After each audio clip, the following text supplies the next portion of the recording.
Merci d'être avec nous sur Gabon 24 pour ce plateau spécial. Le gouvernement s'exprime et je reçois aujourd'hui André Jacques-Augan, ministre de la Culture, du Sport, de la Jeunesse et des Arts. Merci, monsieur le ministre, d'être avec nous. Bonsoir. Comment allez-vous? Très bien. Et comment se porte le sport au Gabon? Dites-nous tout. Bien. Merci de m'avoir invité sur ce plateau pour vous parler justement des problèmes de sport au Gabon. Je voudrais simplement vous dire que le sport se porte très mal au Gabon. Dès ma prise de fonction, nous avons organisé en fait des rencontres avec toutes les fédérations et de ces rencontres, nous avons fait un constat. Et dans ce constat, il y avait deux problèmes majeurs qu'il fallait tout de suite régler, qui avaient été soulevés par les fédérations. Il y avait le problème de la dette, mais également le problème de la subvention. En parlant du problème de la subvention, vous-même, vous savez très bien que le championnat 2022-2023 n'est pas allé à son terme. Tout simplement parce que l'État n'avait pas respecté ses engagements vis-à-vis de ses clubs. Je m'explique. Lorsque le championnat avait démarré, l'État avait pris l'engagement de subventionner les clubs de première division à hauteur de 50 millions de francs CFA. Donc, la première tranche pour la phase aller s'élevait à 25 millions et la deuxième phase s'élevait à 25 millions. Mais là où l'État a respecté, justement, c'était la première phase, donc les 25 millions. Par contre, les autres 25 millions pour la phase retour n'a pas été respecté, c'est ce qui a provoqué l'arrêt du championnat. Ça, c'est en ce qui concerne, si vous voulez, les clubs de première division. Et en ce qui concerne les clubs de deuxième division, là aussi, l'État avait pris l'engagement de subventionner ces clubs, donc à hauteur de 25 millions, donc 12,5 millions pour la phase aller et 12,5 millions pour la phase retour. Et là encore, l'État n'a respecté que les engagements de la phase aller et non la phase retour. Ce qui fait qu'aujourd'hui, l'État, n'ayant pas honoré à ses engagements, il y a eu cet arrêt de championnat et vous voyez vous-même ce qui se passe aujourd'hui. Alors, donc, pour vous dire que pour relancer justement le sport au Gabon, nous avons mis en place des mécanismes. Avant d'arriver à ces mécanismes, nous allons y revenir au pas de course, monsieur le ministre. Vous avez plusieurs pans. Nous irons. Vous avez fait le constat vous-même. Il n'y a pas que le sport, il n'y a pas que le football. Le championnat national dont vous parlez ne résume pas le sport au Gabon. Il y a plusieurs autres disciplines. À quand la fin de cette agonie?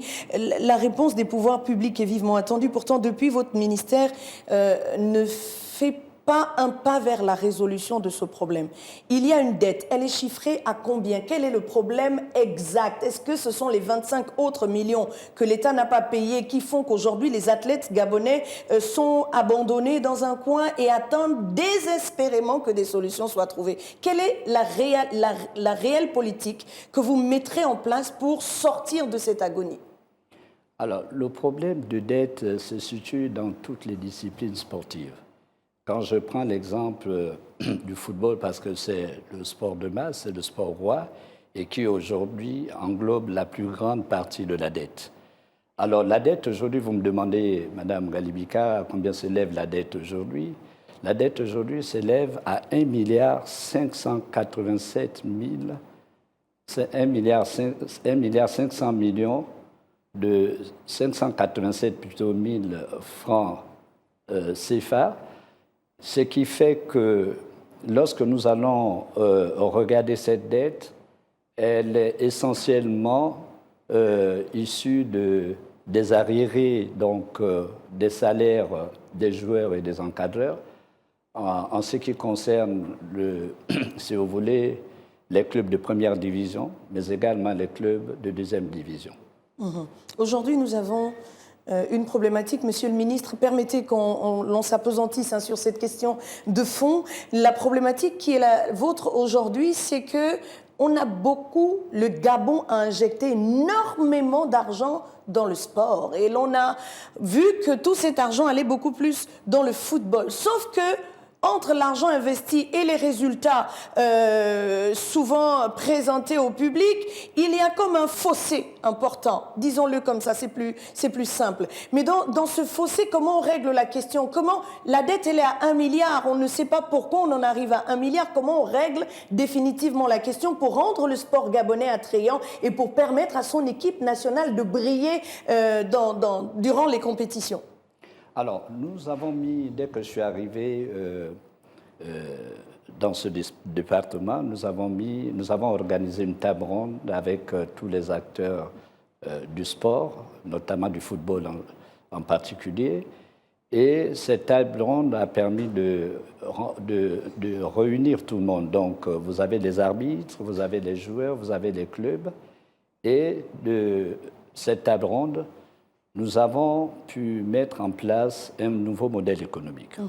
Et ce nouveau modèle économique permettra de régler tous ces problèmes-là. Parce que tout simplement, il faut le dire, que l'État ne peut plus subventionner les clubs.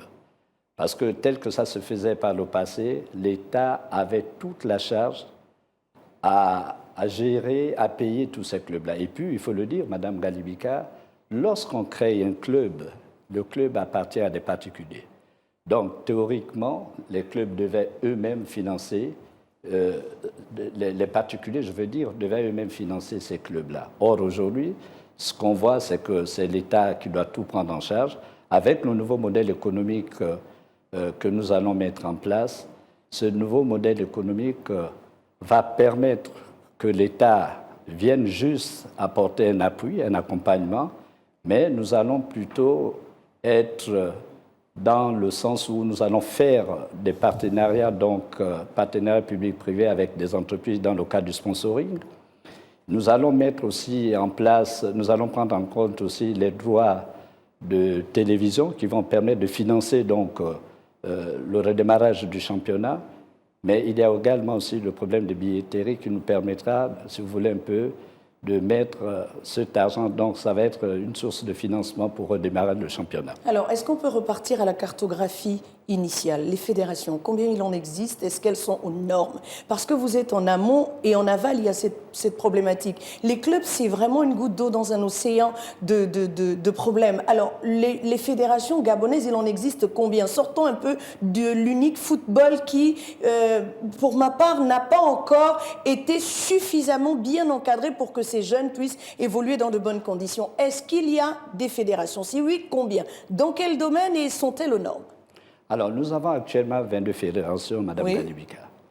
Donc, je ne peux pas les énumérer ici parce que, vous le savez, donc, si vous me permettez... Est-ce qu'elles sont aux normes? La question, on en a 22, oui. En ce qui concerne les fédérations sont aux normes, oui, mais le problème qui se pose aujourd'hui se trouve au niveau des clubs. Les clubs ne sont pas aux normes.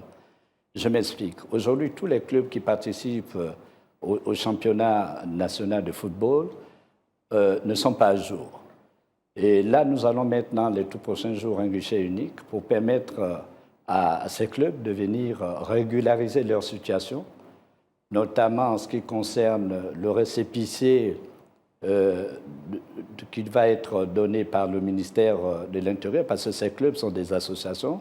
Tous ces clubs, la plupart de ces clubs n'ont pas de récépissé. D'accord. Et votre problématique, pour qu'on comprenne bien là où on va, hein, Monsieur le Ministre, c'est tout se ramène au football. En fait, le sport au Gabon se résume au football. On a bien compris, selon vous.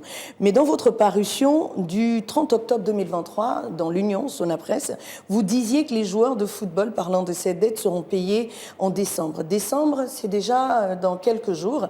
Vrai, faux, qu'est-ce qui va se passer concrètement pour que ces joueurs qui vous regardent aujourd'hui soient situés? Ben, écoutez, ce qui a été dit à l'Union n'est pas vrai.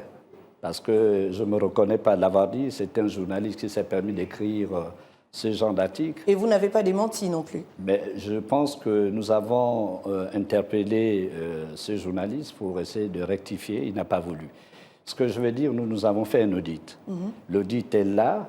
Et donc, les choses doivent être claires. Nous devons d'abord, dans un premier temps, dans le cas de la continuité du service, nous devons solder d'abord cette dette qui est là. Et ensuite, après avoir soldé cette dette, nous pouvons Nous pourrons Et éventuellement... où comptez-vous trouver les moyens pour solder la dette? Parce qu'elle existe, mais où trouver les moyens à l'heure de la transition où le général président a décidé de mettre le bien de ses compatriotes au centre de ses préoccupations? Il n'y a pas beaucoup d'argent. Où est-ce que vous allez trouver ces fonds pour payer ces dettes aux joueurs? Je disais tantôt que cette dette, puisqu'il s'agit d'une dette de l'État... C'est à l'État de mettre la main dans la poche, voilà, on l'a compris. Mais pourquoi privilégier, pourquoi privilégier le football plutôt que les autres disciplines? On a vu que le football a montré ses limites, il faut repenser les choses pour permettre à ces talentueux footballeurs gabonais, parce qu'ils le sont en réalité, mais les conditions parfois ne permettent pas qu'ils expriment leur potentiel.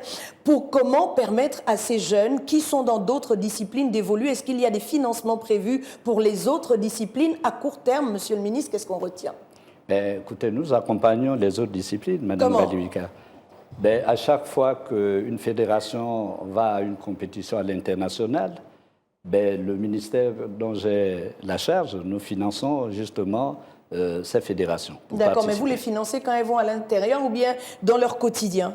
Et même lorsqu'ils organisent aussi leur championnat, puisque nous budgétisons justement ces clubs-là au niveau de la loi des finances. Est-ce que vous avez déjà une cartographie culturelle du Gabon, savoir ce qu'on possède, qu'on peut exporter, qu'on peut vendre pour permettre à votre département de participer au PIB du pays et à ces artistes de vivre décemment à partir de leurs œuvres?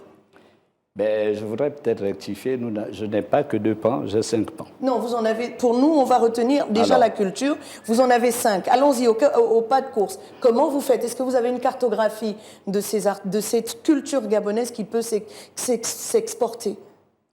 Alors, aujourd'hui, nous avons mis en place une politique au niveau de l'Office national des sports et de la culture, une politique d'accompagnement pour tous les acteurs culturels qui vont, par exemple, nous représenter à l'extérieur du pays.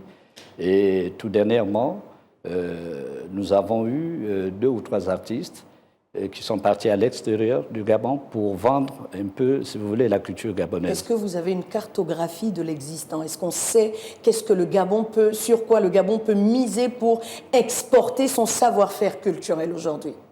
Outre ces artistes qui évoluent de façon personnelle dans leur coin, qui ne sont pas suffisamment soutenus par le ministère, est-ce qu'il y a des actions nationales qui permettront aujourd'hui au Gabon de dire voici ce que nous on vend, c'est par exemple le raffia, c'est par exemple la pierre de Mbigou, c'est par exemple... Est-ce qu'il y a ces choses qui sont bien pensées, bien encadrées par le ministère dont vous avez la charge? Mais bien sûr. Très bien. Vous avez parlé tout à l'heure du raffia, vous avez parlé également de la pierre de Mbigou. Qu'est-ce qui est fait pour accompagner ces choses? Nous allons souvent, depuis que j'ai pris mes fonctions, quand il y a par exemple, si vous voulez, des événements qui sont organisés à l'extérieur, le ministère accompagne souvent ces acteurs culturels, par exemple, pour aller nous représenter là-bas. Est-ce que vous savez que la pierre de Mbigou au Gabon est vendue par des Gabonais d'adoption, j'entends, nos frères venus des autres pays, les Sénégalais, nos frères du Mali, les Burkinabés, etc. Est-ce que vous savez que la pierre de Mbigou n'est pas aux mains des Gabonais? Comment on fait pour équilibrer les choses? Quelle politique vous mettez en place pour valoriser justement ce bien? Alors, pour valoriser ces biens, nous comptons organiser des foires. D'abord ici et même à l'extérieur. Vous organisez des foires avec des produits qui sont détenus par des personnes venues d'ailleurs? Je n'ai pas la preuve que ces produits sont détenus par ces personnes. Il faut aller au village artisanal, s'ils sont vivants. Monsieur le ministre, essayons d'évoluer. Vous étiez récemment au Qatar, représenter le Gabon à la conférence de l'ICESCO. En France également, on vous a vu lors de la 42e session de la conférence générale de l'UNESCO à Paris. OK, mais... vous y étiez allé, pourquoi? Qu'est-ce que vous avez rapporté dans votre cartable pour les Gabonais? Alors, je suis allé pour une conférence qui avait été organisée, je parle là du Qatar, qui avait été organisée par l'ICESCO. L'ICESCO, si vous voulez un peu, c'est l'équivalent de l'UNESCO, mais plutôt dans le monde arabe. J'ai participé effectivement à cette conférence. Les retombées que nous avons eues du Gabon, c'est que le Gabon a été, si vous voulez, désigné comme membre du comité permanent de l'UNESCO. En ce qui concerne l'UNESCO, là aussi, je suis allé à Paris, à l'UNESCO, pour une conférence, la 42e dans la deuxième session plutôt de la conférence de l'UNESCO. Et dans cette conférence, je voudrais dire que j'ai fait un plaidoyer auprès de la direction générale de l'UNESCO, où j'ai inscrit justement le parc de Luango et l'église de Sainte-Anne qui se trouve donc dans le département de Timboué, dans le patrimoine mondial culturel de l'UNESCO. Très bien. Est-ce que vous avez fait un état des lieux de la culture au Gabon, parlant de l'infrastructure, par exemple, l'ENAM, qui est la seule école qui forme les professionnels des arts au Gabon? Dans quel état se trouve cette école? Quelle solution à court terme pour lui rendre le sourire à cet établissement qui a formé des générations d'artistes gabonais et des talentueux artistes gabonaises? Madame Galibika, je peux vous dire que quand je suis arrivé, effectivement, l'ENAM était dans un état vraiment de délabrement. Et à peine arrivé, je me suis battu pour trouver les financements pour relancer la construction de cet établissement.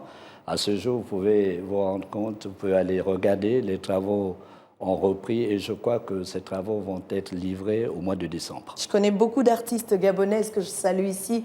On ne citera pas de nom, des femmes de talent qui sont sorties de cette école et il faut susciter des vocations. C'est pourquoi la réflexion de cet établissement et aussi mettre les enseignants et les élèves dans de bonnes conditions serait un préalable pour vous. Alors, l'Office national du développement du sport et de la culture, parlons-en, si vous le permettez. En quoi participe-t-il au développement de la culture, particulièrement cet office? À quoi il sert? Car avant même que vous ne preniez les rênes de ce ministère, on a toujours vu cet office où on a des retards de paiement pour les athlètes. Comment espérer des résultats à court terme? Alors, l'Office national des sports et de la culture n'est pas là pour payer les athlètes. Son rôle, c'est de faire la promotion et le développement du sport au Gabon. Et en ce qui concerne... Est-ce qu'il en a les moyens, clairement? Mais bien sûr. D'accord. Et en ce qui concerne? Alors, en ce qui concerne, vous avez parlé de la culture. Lorsque cet organisme a été créé, cet organisme avait pour rôle, normalement, de subventionner non seulement le sport, mais également la culture. Moi, quand j'arrive dans ce département, je constate que le sport est la seule discipline qui a été prise en compte par... Le sport ou le football? Le sport en général, parce qu'on subventionne aussi le basket, le hand et les autres sports. Et quand je suis arrivé, j'ai mis un terme justement à cette manière de faire. Aujourd'hui, certains acteurs culturels reçoivent une subvention de la part de l'Office. Et parlant justement des autres disciplines, on a le taekwondo et selon nos sources, vous n'avez jamais répondu à la sollicitation de la fédération qui pourtant, sur une mise au vert, qui a remporté 2 médailles sur 13 athlètes engagés parce qu'ils ont quand même fait l'effort malgré les maigres moyens. Pourquoi ? Mais ce n'est pas vrai. Ce n'est pas vrai. Ce n'est pas vrai. La fédération gabonaise de taekwondo a fait sa préparation ici à Libreville, mais dans un centre de formation qui avait été choisi par eux-mêmes et nous avons accompagné cette fédération. Très bien. Alors, où en est-on, Monsieur le Ministre, avec la loi contre le dopage? Elle a été promulguée par l'ancien président de la République selon le Comité international olympique. Selon certaines sources, ce comité relance le Gabon sans suite. Où en est-on avec cette loi? Mais cette loi a vu le jour, elle existe. Mais elle n'est pas appliquée? Mais si, elle a appliqué. Elle a appliqué. D'accord.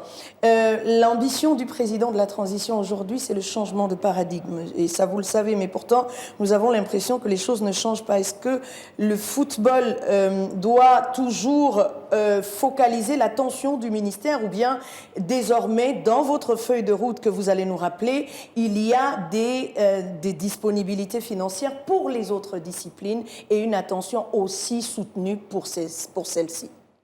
Ben, écoutez, je suis vraiment étonné lorsque vous dites ça. Vous savez qu'au niveau du sport, comme je disais à certaines personnes, nous avons commencé à instaurer, si vous voulez, beaucoup de changements. Donc, vous-même, vous avez vu, pour ne prendre que le cas du football, aujourd'hui, nous avons, par exemple, au niveau de l'équipe dirigeante, des nationaux qui sont là. Par le passé, il y avait justement le staff était composé d'expatriés. Aujourd'hui, vous avez vu que... Et ça règle la question définitivement, selon vous? Mais bien sûr, bien sûr. D'accord, déjà, c'est un pas de géant selon vous. Ok, l'on retiendra. Mais qu'en est-il de l'infrastructure sportive au Gabon? La cartographie montre qu'il y a des stades qui sont laissés pour compte, abandonnés, dans un état pitoyable. Les mots sont très petits pour exprimer ce que pensent les Gabonais. Comment vous comptez régler la question de la réfection ou bien de la réhabilitation de tous ces monuments, payés quand même à coups de milliards par le Gabon? Mais vous avez parfaitement raison. C'est le constat amer que j'ai fait quand je suis arrivé. Pour ne prendre que le cas du stade de l'Amitié, quand j'arrive, nous avons fait un état de lieu, nous nous rendons compte que ce stade est complètement dégradé. Donc après la CAN, il faut dire que l'Office national des sports, qui est en charge des infrastructures, n'a pas fait son travail.